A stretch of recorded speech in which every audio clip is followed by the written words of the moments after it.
పుత్ర పరిశుద్ధాత్మ నామమున ఆమేన్.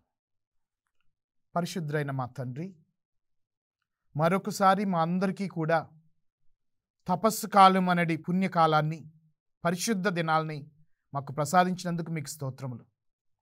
ఈ తపోకాలములో ఈ వాక్యము ద్వారా, ఈ క్రీస్తు సందేశము ద్వారా మేమందరం కూడా మా పాప జీవితాన్ని జ్ఞాపకం చేసుకుని, మా పాప జీవితాన్ని వదిలిపెట్టి క్రీస్తు శ్రమలను ధ్యానం చేసుకుంటూ క్రీస్తు వైపుకు మమ్మందరిని కూడా మరల్చమని, ఈ తపస్సు కాలంలో ఈ క్రీస్తు సందేశము ద్వారా మమ్మందరినీ ప్రార్థన వైపు నడిపించమని, ప్రభు వైపు బలపరచమని చిన్న ప్రార్థనను యేసయ్య అత్యంత శ్రేష్టమైన నామంలో అడిగి వేడుకొంచున్నాం తండ్రి, ఆమేన్.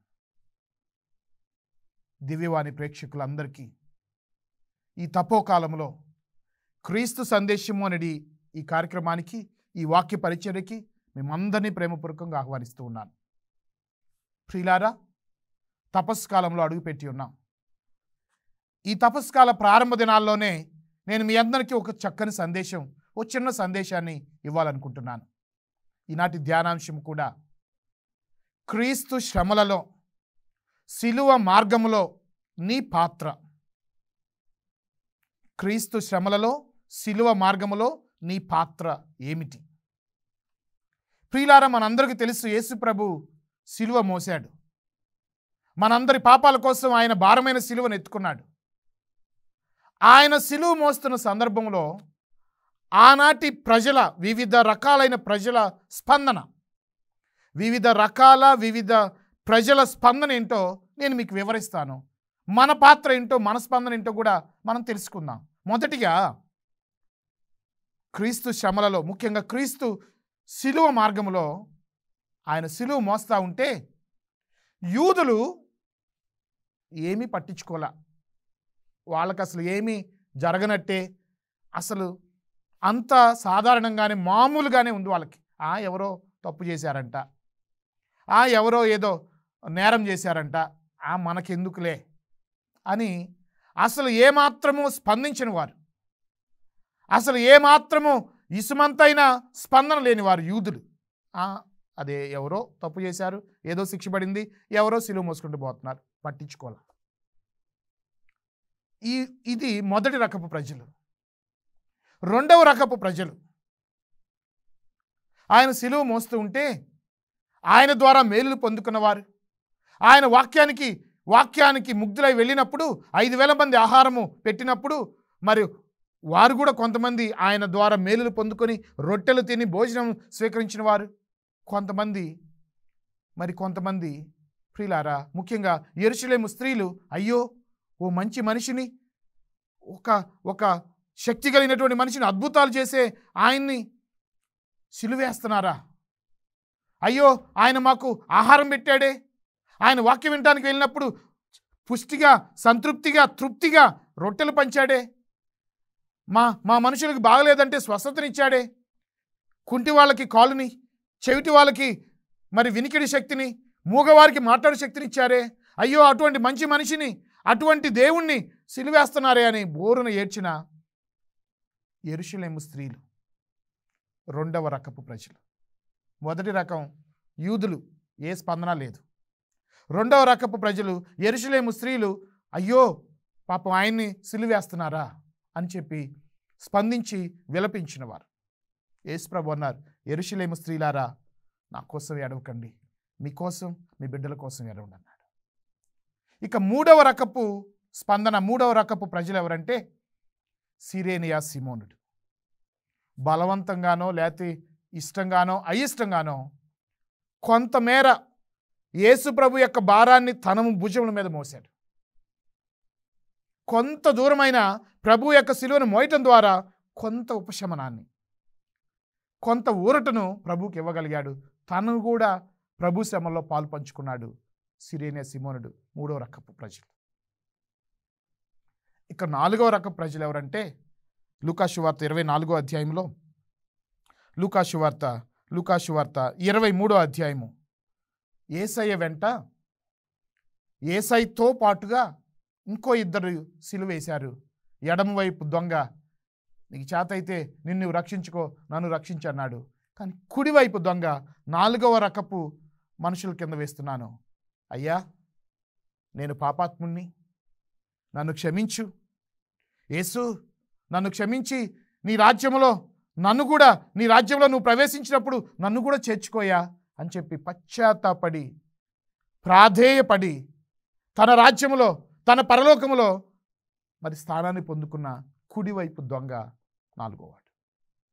తను దొంగ అని తెలుసు, తను తప్పు చేశాడని తెలుసు, అయినా పశ్చాత్తాపడి ప్రాధేయపడి మారు మనసు పొంది పరలోక ప్రాప్తిని పొందుకున్న ఆ కుడివైపు దొంగ నాలుగో రకపు మనిషి.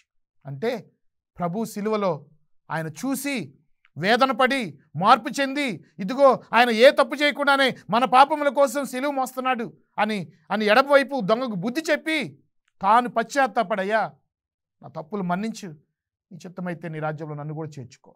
నాలుగవ రకం క్రీస్తు శ్రమలలో, క్రీస్తు సిలువ మార్గంలో 4 రకాల స్పందన, 4 రకాల ప్రజలు. మొదట యూదులు, ఏ స్పందన లేదు. రెండవ యెరూషలేము స్త్రీలు అయ్యో అని ఏడ్చి బాధపడి దుఃఖపడి ఏడ్చిన వారు. మూడో రకం కొంచెం ప్రభు శ్రమలో పాలు పంచుకున్నాడు, కొంత ఊరటనిచ్చాడు ప్రభుకి, సిరేనియా సిమోనుడు.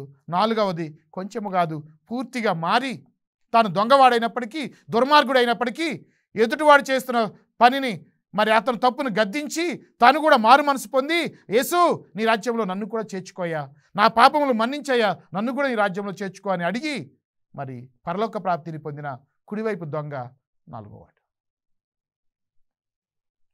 ఇప్పుడు ఆనాడు క్రీస్తు శ్రమల్లో పాలు పంచుకున్న 4 మనుషుల స్పందన చెప్పాను. ఇప్పుడు ఈనాడు తల్లి అయిన తిరుసభలో, మన విచారణలో, మన పారిషస్లో, మన సంఘాల్లో శ్రమల కాలం 40 రోజులు జరుగుతుంది.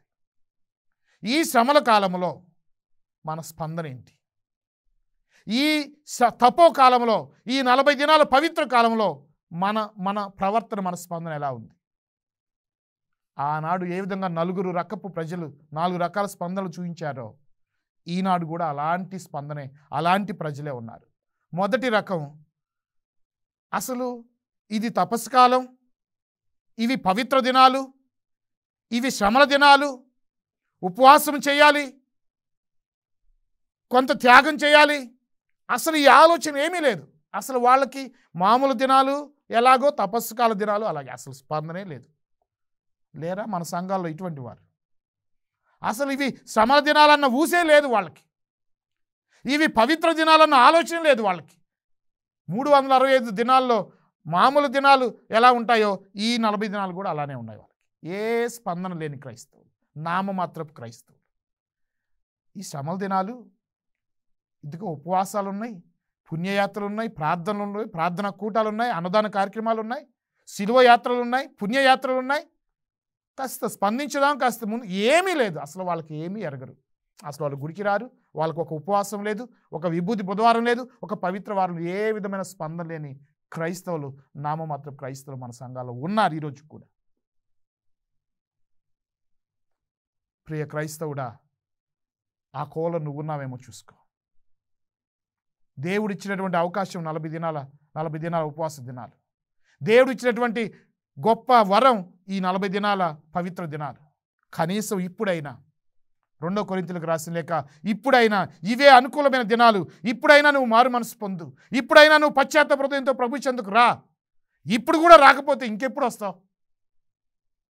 365 రోజుల్లో 325 రోజులు ఒక లెక్క అయితే ఈ 40 దినాలు ఒక లెక్క. ఈ 40 దినాలు నువ్వెంత పవిత్రంగా ఉంటే, ఈ 40 దినాలు నువ్వు ఎంత త్యాగం చేస్తే మిగతా 325 రోజులు దేవుడు నిన్ను అంత కాపాడతాడు.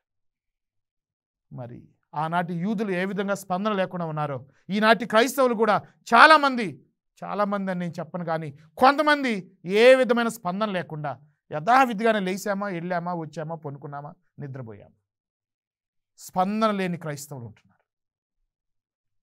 తరువాత రెండవ రకం, ఆనాడు యేసుప్రభు సిలువ మోస్తుంటే యెరూషలేము స్త్రీలు విలపించారు. ఈనాడు విచారణలో సంఘాల్లో మన పారిషస్లో 40 దినాల పవిత్ర దినాలు జరుగుతుంటే ఏదో కొంతవరకైనా ఏదో సౌందరు ఏదో చేస్తున్నారు, అన్నదానం పెడుతున్నారు, లేకపోతే పుణ్యయాత్రలు చేస్తున్నారు, ఏదో చేస్తున్నారంట కదా, శ్రమలు తినాలంట కదా, మనం కూడా పోదాం. శ్రమలు తినాలంట కదా, మనం కూడా ఉపవాసం చేద్దాం. ఏదో కొంత స్పందించేవాళ్ళు. శ్రమలు తినాలి కదా, ఉపవాసం చేయాలి, లేకపోతే ప్రార్థనలకు వెళ్ళాలి, లేకపోతే స్లేవ్ మార్గం చెప్పుకోవాలి అన్న కొంత స్పందన చూపించినటువంటి, ఏడ్చినటువంటి, దుఃఖించినటువంటి యెరూషలేము స్త్రీల మాదిరిగానే ఈనాటి సంఘములో కూడా కొంతమంది స్త్రీలో పురుషులో కొంతమంది క్రైస్తవులు ఉన్నారు. ఇక మూడవదిగా కొంతమేర సిరేనియా సీమోనుడు ఏ విధంగా యేసుప్రభు సిలువని భుజానికి ఎత్తుకుని యేసుప్రభుకి అంత చిన్న ఊరటనిచ్చాడో, ఇష్టంగానో అయిష్టంగానో ఎలా అయినా సరే ఆ సిలువ కొంత సమయం మోసాడు సిరేనియా సీమోనుడు. కొంతమేర ప్రభుకు ఊరటనిచ్చాడు. ప్రభు శ్రమల్లో తను కూడా కొంతమేర పాలు పంచుకున్నాడు. ప్రతి క్రైస్తవుని అడుగుతున్నాను, నువ్వు కూడా కొంతైనా సిరేనియా సీమోనుడికి మాదిరిగా ప్రభు శ్రమల్లో పాలు పంచుకుంటున్నావా? నువ్వు కూడా నీ చేసిన పాపాలు పశ్చాత్తాపడుతున్నావా? కొంతైనా ప్రభుకు ఊరటనివ్వగలుగుతున్నావా? చాలామందిని చూస్తుంటాం, చేసిన పాపాలు ప్రాయశ్చిత్తంగా అన్నదానాలకు సహాయపడుతుంటారు, పుణ్యకార్యాలకు సహాయపడుతుంటారు, సిలువ మార్గాలకి వచ్చి సహాయపడుతుంటారు, ఉపవాసాలు చేస్తుంటారు, చేయగలిగినటువంటి పుణ్యకార్యాలు చేస్తూ ఉంటారు.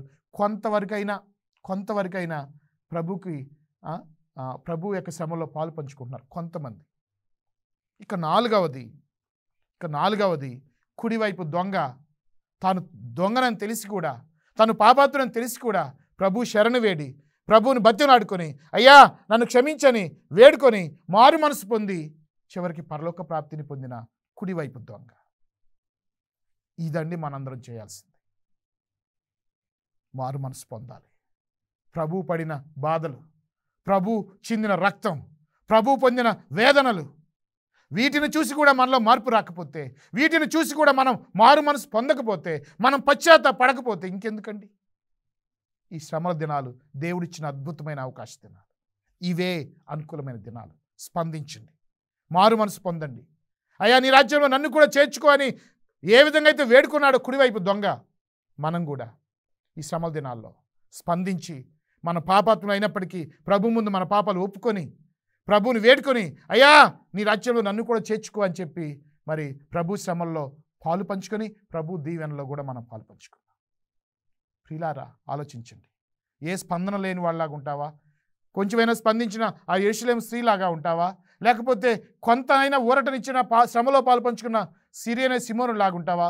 పూర్తిగా మారు మనసు పొందిన ఆ కుడివైపు దొంగలాగా ఉంటావా? ఆలోచించుకో, అర్థం చేసుకో, మారు మనసు పొందడానికి ప్రయత్నించు. చిన్న విరామం తీసుకుని తిరిగి మరలా ఈ కార్యక్రమానికి వద్దాం.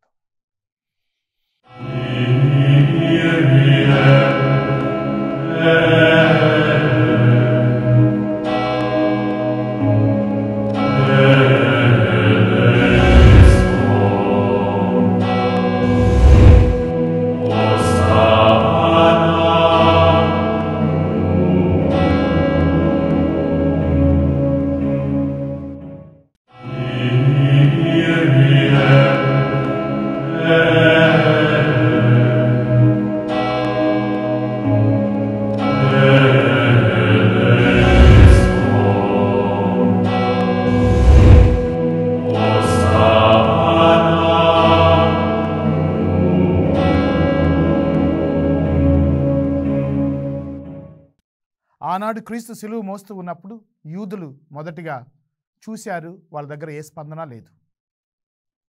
యెరూషలేము స్త్రీలు అయ్యో అని విలపించారు. యేసుప్రభు అన్నాడు, నా కోసం కాదు, మీకోసం, మీ బిడ్డల కోసం నేనున్నాను. మూడవదిగా సిరేనియా సీమోనుడు కొంత సమయం పాటు సిలువను మోసి క్రీస్తు కింద ఊరటనిచ్చాడు. తన వంతుగా క్రీస్తు శ్రమలో కొంతైనా పాలు పంచుకున్నాడు. నాలుగవదిగా కుడివైపు దొంగ పూర్తిగా తన మనసు మార్చుకొని తను తప్పుడు వాడు అని ప్రభు ముందు అంగీకరించి తను దొంగ అని ప్రభు ముందు ఒప్పుకొని మారు మనసు పొంది అయ్యా నా తప్పులు మన్నించి నన్ను నీ రాజ్యంలో చేర్చుకో అన్నాడు. పూర్తిగా ప్రభు శ్రమలను పాలు పంచుకొని ప్రభు సన్నిధిలో మారు మనసు పొంది ఇదిగో దేవుని కృపకు పాత్రుడయ్యాడు. మరి ఈ తపస్కాల దినాల్లో మన విచారణలో, మన సంఘములో మన స్పందన ఏంటి? కొంతమంది తపస్కాలం అనే స్పందన ఉండదు. కొంతమందికి ఈ శ్రమల దినాల్లో ఇదిగో విచారణలో ఎన్నో కార్యక్రమాలు జరుగుతున్నాయన్న పట్టింపు లేదు. నామమాత్రపు క్రైస్తవులు కొంతమంది మాత్రము ఉపవాసముల ద్వారా మరి ఏదో దీక్షల ద్వారా కొంతమంది కొంతవరకైనా ఆ యెరూషలేము స్త్రీల వలె బాధపడుతూ ఉన్నారు. మూడవదిగా కొంతవరకు సిరేనియా సిమోనుడు ప్రభు యొక్క సిలువ మోసాడు, కొంతవరకైనా ప్రభువు యొక్క శ్రమలో పాలుపంచుకున్నాడు. ఈ రోజుల్లో కూడా చాలామంది దీక్షలు తీసుకుంటూ ఉపవాసములు చేసుకుంటూ తీర్థయాత్రలు, పుణ్యయాత్రలు, పాదయాత్రలు చేస్తూ కొంతవరకైనా ప్రభు శ్రమలో పాలుపంచుకుంటారు.